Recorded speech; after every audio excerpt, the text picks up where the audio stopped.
a lot of shit comes up that people would want to vote on, like the bailouts, the war, all things of this nature. There's a lot of things that people would like that's going to affect us. We would like to vote on this, but you don't get to vote on it. You get to vote on a representative. These people are going to represent you once they get into office. And think about some of the laws that are in place to protect corporations. Think about some of the laws that are in place that fuck people over every day. They wouldn't be there if people were voting for them. We all have this desire to have someone lead us. We all have this feeling where we need someone who's smarter and wiser, who represents us. You know, and when you're really fucking dumb, the problem is really dumb people, they get a say in everything too. And they're subject to a lot of tricks. They're subject to nationalism. They're subject to these kind of ridiculous rah, rah, rah America speeches that don't say jack shit. They say nothing. It's all just this cheerleading fucking event. And they're subject to it.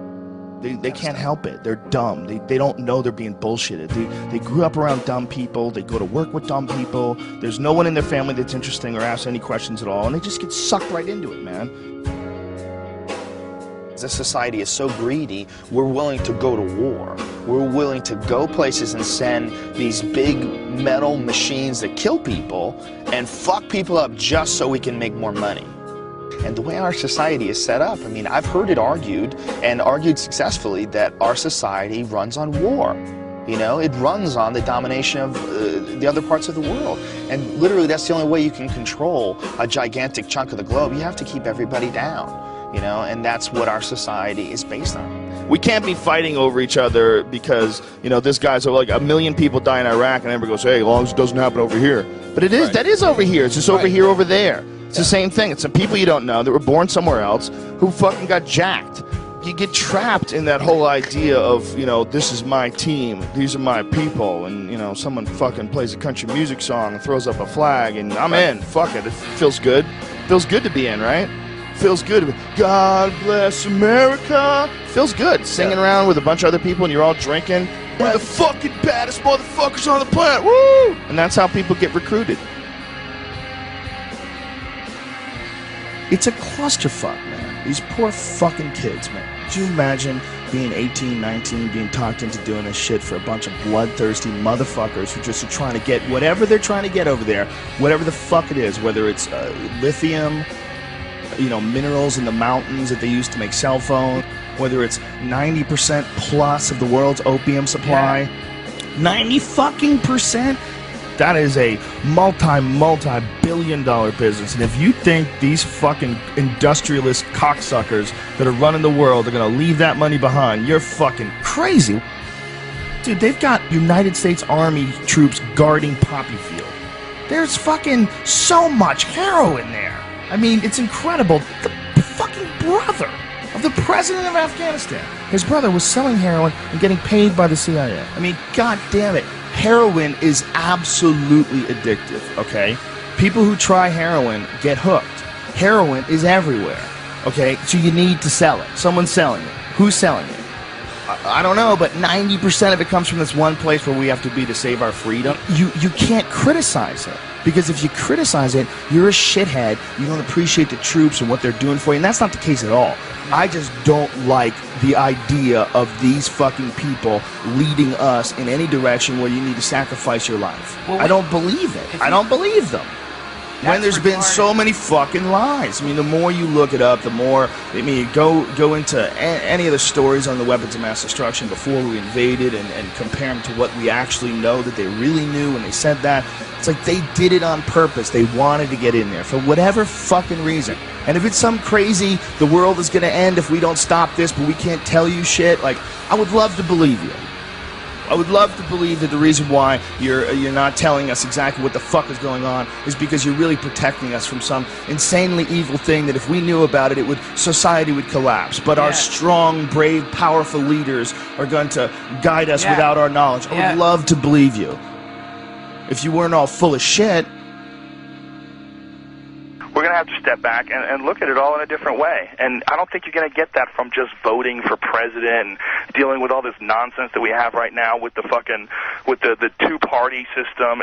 We're spinning our wheels. We're not getting any traction. This is all nonsense. It's the same nonsense with Obama that we dealt with Bush. Special interest groups controlling what people say and do and what direction the country goes in and save us from the bad guys. Just shut the fuck up, man. It's the same nonsense. Operation Northwoods was something that was plotted out during the 1960s, signed by the Joint Chiefs of Staff, where they were going to fake terrorist attacks on American civilians and blame it on the Cubans so we could go to war with Cuba. It involved a bunch of shit, like blowing up a jetliner. They were going to have a drone jetliner and blow it up and say that people died on it, and this was going to get everybody fired up about going to war with Cuba. They were even going to attack Guantanamo Bay. They were going to arm Cuban friendlies to attack Guantanamo Bay so that we would have to go to war with Cuba. This is like our own government. They plotted this out. This is like real shit. I remember when I saw JFK, the Oliver Stone movie, and that was like part of the premise that JFK, that Oliver Stone was pushing in this film, is that they killed JFK because they wanted to stay in Vietnam because they were making a lot of money in Vietnam. And I remember at the time seeing that movie going, that is absolutely ridiculous. Who the fuck believes that? Are they going to start wars and keep wars going just so that they can make money, even though it's not a real war, it's not a just war? Nobody wants to go to war. That's stupid hippie bullshit. Well, as I got older and I started investigating history, you know, from way back to Vietnam, to the Gulf of Tonkin, to all the shit that happened when Kennedy and Nixon were in office, to all the shit that happened with Reagan and the Contras in Nicaragua and the Sandinistas, and all the different various things that have happened in human history where it's clear that the United States is, you know, we're fucking around with all kinds of things all the time to make money. And that there's a bunch of people that are profiting off of war. And then they're not just profiting like a little bit of money here and there. You look at like what's going on with how much money Halliburton made from the war. We're talking like billions and billions of dollars. That's like real money. Eisenhower leaving office, and he's giving a speech warning the American people about the power of the military-industrial complex. You know, when you watch that, you're like, well, here is a sitting president who's leaving office, but the most important thing that he wants to tell people is that you have to be careful because there's a machine here that wants to go to war. There's a business behind going to other countries and fucking people up and taking their shit. And they come up with reasons to do this. And they sacrifice American lives to do this. And they do it for profit. And it sounds absolutely ridiculous. It sounds absolutely outrageous that the greatest country on earth could be involved in something like that from the get-go. But yet, that's what history says. That's how it points. It points in that direction. It points in that direction that it's going in. In the councils of government, we must guard against the acquisition of unwarranted influence, whether sought or unsought, by the military-industrial complex. The potential for the disastrous rise of misplaced power exists and will persist. We must never let the weight of this combination endanger our liberties or democratic processes.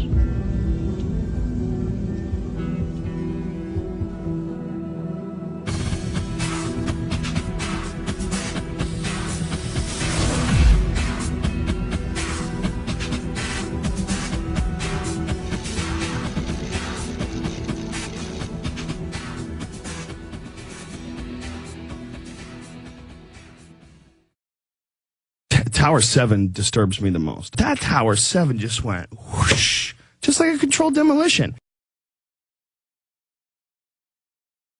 And everybody's like, yeah, but it had holes in the building, and you see the hole in the building. Yes, I see the hole in the building, but wouldn't it fall towards that hole? Why is it falling like that?